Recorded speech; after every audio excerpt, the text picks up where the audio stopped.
Bonjour Christophe, merci de me recevoir ici dans ton atelier. Alors toi tu es ingénieur essai et tu fais des tests mécaniques.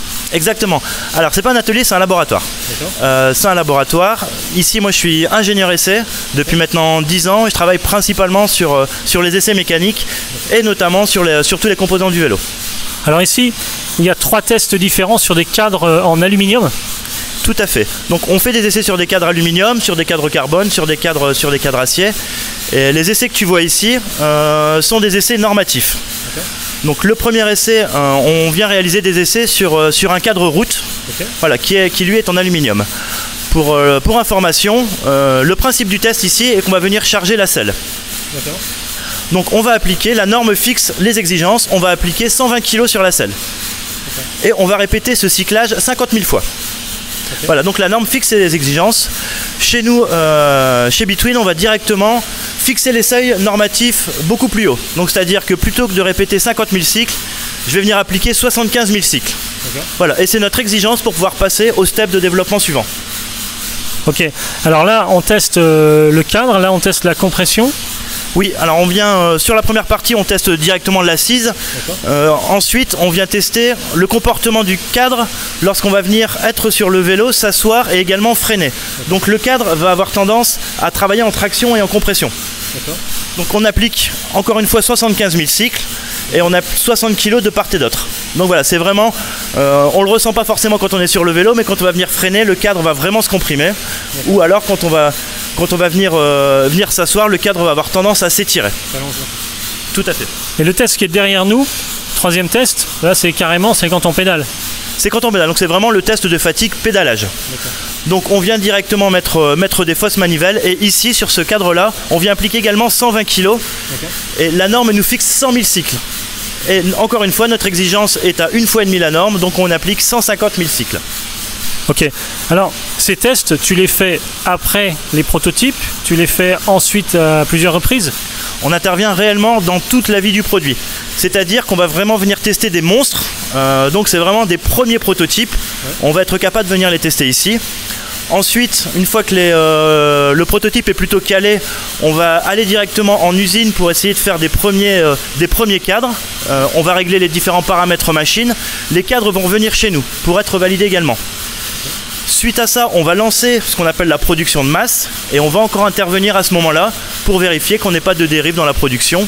Et je dirais même, on continue 2, 3 ans, 4 ans après la vie du vélo où on vient faire des pickings en magasin pour s'assurer qu'on n'a aucune dérive et tous nos vélos continuent de respecter les normes.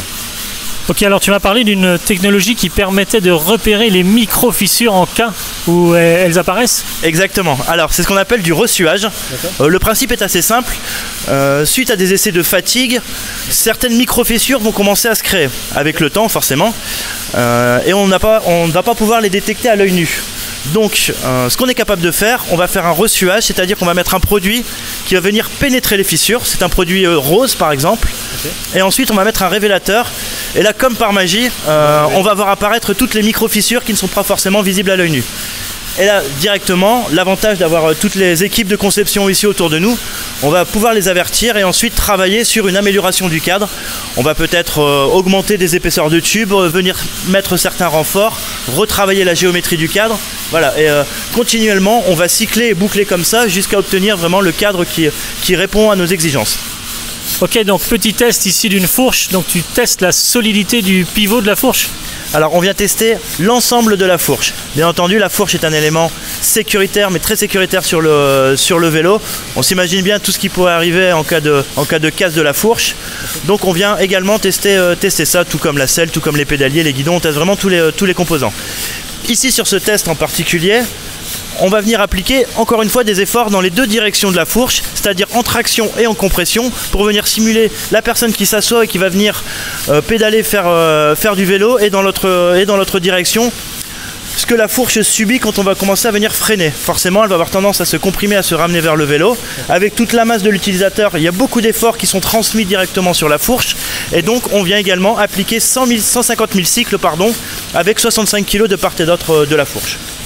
Ok, alors tu peux nous dire que le point faible sur une fourche, c'est la fixation finalement entre le pivot et la tête de fourche. Oui, c'est réellement ce qu'on appelle ici la tête de fourche, sur lequel vont venir se concentrer un maximum de contraintes et qui pourrait donc engendrer certaines fissures avec le temps et avec l'utilisation un peu intensive du vélo. Donc on peut vraiment voir apparaître avec le temps certaines fissures à ce niveau-là.